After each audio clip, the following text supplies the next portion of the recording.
प्रयागराज माघ मेला 2025-26 से जुड़ा शंकराचार्य विवाद अब एक नए और बेहद गंभीर मोड़ पर पहुंच गया है। मेला प्राधिकरण द्वारा नोटिस दिए जाने के बाद ज्योतिष पीठ के शंकराचार्य स्वामी अवि मुक्तेश्वरानंद सरस्वती ने अपना जवाब दाखिल कर दिया है। यह जवाब साधारण नहीं बल्कि पूरे 8 पन्नों का कानूनी दस्तावेज है, जिसे सुप्रीम कोर्ट के वरिष्ठ अधिवक्ताओं के माध्यम से मेला प्रशासन को भेजा गया है। अब यह मामला केवल प्रशासनिक नहीं बल्कि संवैधानिक और न्यायिक बहस में तब्दील होता दिख रहा है। दरअसल प्रयागराज माघ मेला प्राधिकरण ने मंगलवार को स्वामी अवि मुक्तेश्वरानंद को नोटिस जारी कर यह सवाल उठाया था कि वे खुद को ज्योतिष पीठ का शंकराचार्य किस आधार पर बता रहे हैं, जबकि यह मामला सुप्रीम कोर्ट में विचाराधीन है। नोटिस में कहा गया था कि सर्वोच्च न्यायालय के आदेश के बावजूद स्वयं को शंकराचार्य घोषित करना आदेश की अवहेलना हो सकती है। इस नोटिस के बाद मेला क्षेत्र में हलचल तेज हो गई और अब स्वामी अवि मुक्तेश्वरानंद की ओर से इसका विस्तृत जवाब भेज दिया गया है। स्वामी अवि मुक्तेश्वरानंद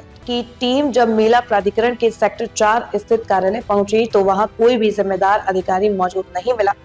इसके बाद उनके अनुयायियों ने कार्यालय के गेट पर ही जवाब चस्पा कर दिया। साथ ही यह जवाब मेला प्राधिकरण की आधिकारिक ईमेल आईडी पर भी भेजा गया है ताकि यह न कहा जा सके कि जवाब प्राप्त नहीं हुआ है। यह जवाब सुप्रीम कोर्ट के वरिष्ठ अधिवक्ता अंजनी कुमार मिश्रा और पीएन मिश्रा के माध्यम से भेजा गया है। जवाब में मेला प्राधिकरण के नोटिस को अपमानजनक बताते हुए कहा गया है कि यह न केवल स्वामी अवि मुक्तेश्वरानंद की प्रतिष्ठा पर सवाल खड़ा करता है बल्कि करोड़ों हिंदुओं की धार्मिक आस्था से भी खिलवाड़ है। वकीलों का कहना है कि जिस सुप्रीम कोर्ट के आदेश का हवाला प्रशासन दे रहा है उससे पहले का एक आदेश 21 सितंबर 2022 का है, जिसमें स्वामी अवि मुक्तेश्वरानंद को शंकराचार्य के रूप में संदर्भित किया गया है।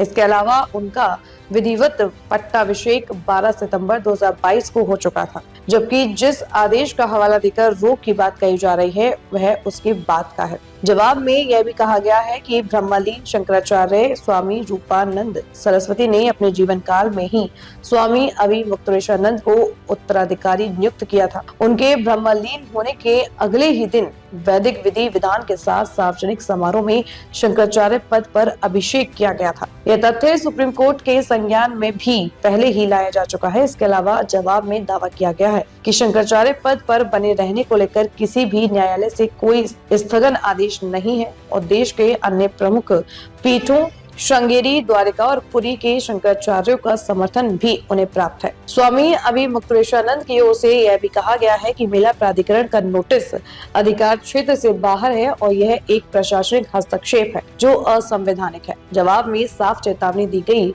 कि यदि 24 घंटे के भीतर यह नोटिस वापस नहीं लिया गया तो संबंधित अधिकारियों के खिलाफ कोर्ट की अवमानना और मानहानि की कानूनी कार्रवाई की जाएगी। इस पूरे घटनाक्रम के बाद माघ मेला प्रशासन और शंकराचार्य पक्ष आमने सामने आ गए। मामला अब सिर्फ मेला प्रबंधक तक सीमित नहीं रहा बल्कि सुप्रीम कोर्ट के आदेशों की व्याख्या और धार्मिक परंपराओं की वैधता तक पहुंच चुका है। अब सभी की नजरें इस बात पर टिकी हैं कि मेला प्राधिकरण इस बात पर क्या रुख अपनाता है और क्या यह विवाद अदालत की चौखट तक फिर से पहुंचेगा। प्रयागराज माघ मेले से उठा यह मामला अब राष्ट्रीय स्तर की बहस बनता जा रहा है। आप इस पूरे विवाद को कैसे देखते हैं? क्या मेला प्राधिकरण का नोटिस सही है या फिर यह धार्मिक परंपरा में प्रशासनिक दखल है? अपनी राय कमेंट में जरूर बताइए। ऐसे ही बड़े अपडेट्स के लिए चैनल को सब्सक्राइब करना ना भूलें।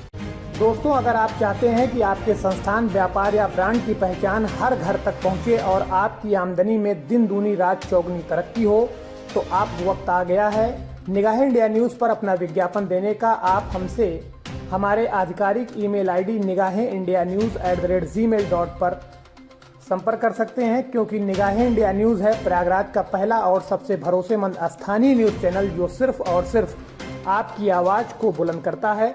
अगर आपको ये वीडियो पसंद आया हो तो आप इसे लाइक, शेयर और चैनल को सब्सक्राइब करना बिल्कुल ना भूलें। ऐसे ही ताज़ा और ज़मीनी खबरों के लिए, प्रयागराज की खबरों के लिए आप हमारे साथ जुड़े रहिए। मिलते हैं अगले वीडियो में, तब तक के लिए जय हिंद।